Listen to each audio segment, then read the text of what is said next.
Na uli guys, mga kasilebi, mabilisang video po muna uli tayo dahil 1 minute lang ang video na po. Yan po, sa una pong proseso ng pagka-cash out dito kay Silebi, syempre dito muna po tayo kay Pansy Wallet. Yan po.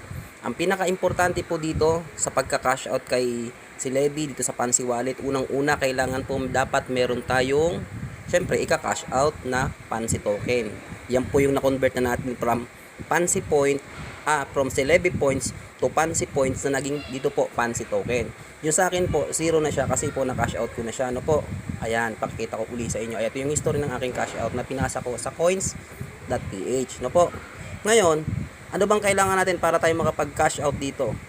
Yun po, nababasa nyo po yung Ethereum, yun po yung gas fee.